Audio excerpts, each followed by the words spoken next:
John's parents, I think, were probably the most influential people in his life. They gave him the faith that he had in Christ, which is something that they knew could never be taken away. And through them teaching him that, he knew could never be taken away. John was a good boy. He had wonderful parents, Jim, Susie, and sisters. I guess out of all the families, that was probably one of the closer ones that we were to. Jim was always there, of course, when we needed him, or when I needed him especially. We had a church full of ladies and not a whole lot of men, so Jim was always there. And but they did a good job. I mean, they were both his friends. Both of them were just best friends to him. Parents at sometimes, and when they'd be parents, he'd just brush stuff off and say, they're still my friends, they're still, he'd get frustrated and aggravated, and then she's my mom, she's my dad, and they're still my friends, so whatever.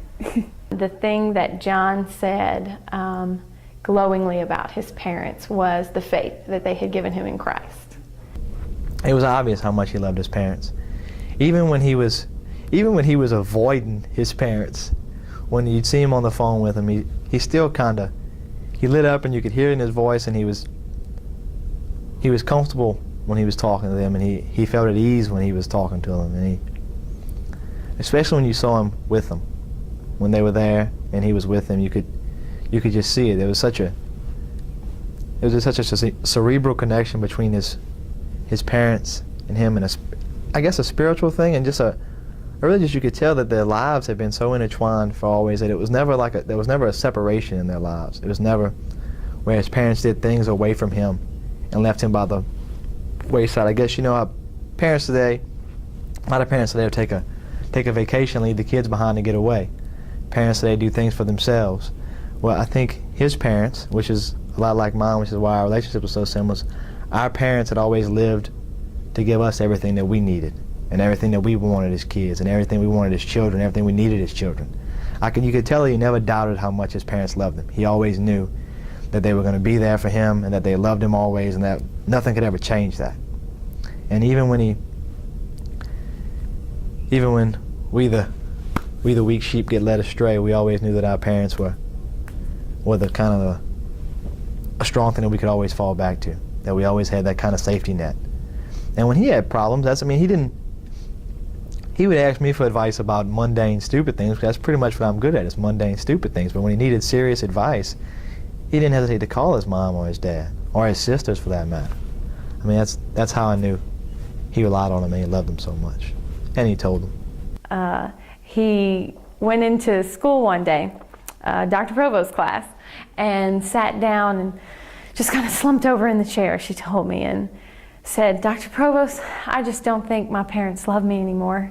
And she said, "John, whatever would make you think that? I've met your parents. I know they love you." And he said, "Well, I acted up in church yesterday and they didn't fuss at me." So even through the discipline, which he received plenty of, he knew without a shadow of a doubt that his parents had unconditional love for him, and that made him the person he was. He loved his parents, and he respected them very much. Just with different things, they were there. Some parents are not there, but they were there for him. I remember whether it be for, they were always at the meets and the practice, even at times. And I remember even through some difficult times that he had to go when he got hurt. I think it was his junior year when he got hurt, and I remember talking with his dad, and then just the impact of them and deciding what he wants to do and how he wants to and to move on and what would it take to do that, and when he had to go the chemotherapy, whatever with Mr. Chip, I think, trying to get his hamstring ready to be able to at least run in regionals, but they had a big influence on his life, really did. And I respect him for the things he did in the past and the things he did in high school, college. I like to tell his parents they have a fine son, and I miss him, and I know they do too. And he appreciated his parents. Miss Sue and Mr. Jim came to Lafayette more than my parents probably came. They would always extend their they extend their welcome and invite me and Carol and Adrian along and bring us out to dinner. And I definitely feel that John comes from a very special family. His mother, his father, as well as his siblings. The relationship they had, Mr. Jim and Miss Sue had with John, it made me, Kate, and Carol feel comfortable being there when they were there. And man, I used to love when they'd come over. And I was very enjoyable. You know, John never had anything terrible, anything bad to say about his parents. You always take it for granted as a kid, but I think he expressed to them how he felt, and they definitely were a very influential factor in his life, and set him straight when he needed to be set straight. That's what they do. That's what parents do. John definitely appreciated everything Miss Sue and Mr. Jim did for him. Without a doubt, they were the biggest influence in his life, and you could see whenever they would come into town, John was just, he'd be so happy when they'd come in and stop by. And when Miss Sue would come over and clean the house, man, it'd make everybody feel good. And it's real enjoyable to coach John and his parents too. That relationship continues on. So there's some super folks, and so I'm glad that God placed that opportunity in my life to coach him and to be a part of Jim and Sue's life. But you can tell he lived, and his parents showed him the right way of how to live and handle himself in certain situations. And I think that was a compliment on his family's part, that he learned to live the right way when he was here. His mom and my mom both treated us a certain way that made us better people, and our dads did too, but just in different ways. And we acted like our moms and we acted like our dads, but in a giant blend that made John conscientious of the kind of life he was living as a Christian, and also made him conscientious of how much fun he was having in life, and realizing that life is about more than, how much money you make, or the girl you're dating, or any of the other stuff, but there's a whole serious point to life. And then there's also a point of life that we only get one, and you need to do the stuff that you're supposed to do while you're here, and do it now, because you only have so much life. And so I think that's one of the reasons why he did so much in his 20 and 10 months.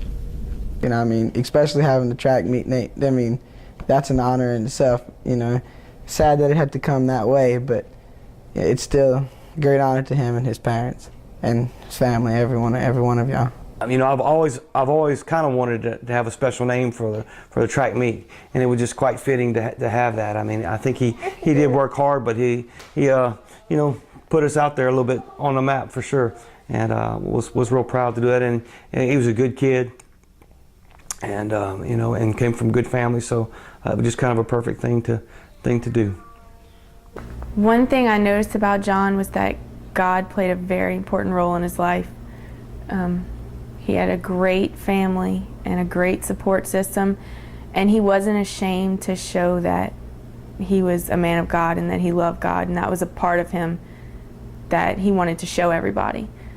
And I remember even in high school, I went to church with him, and he wasn't ashamed to take his friends to church with him and sing and laugh and just do everything. He wasn't ashamed of that, and that's one thing that I know Mr. Jim and Miss Sue should be proud of, because he wasn't ashamed, and he told other people that he loved God, and he tried to show it. And I know we all have our moments, we all have our bad times, but no matter what, I can know in my heart that John is in heaven because of the life he lived and because of what he believed in.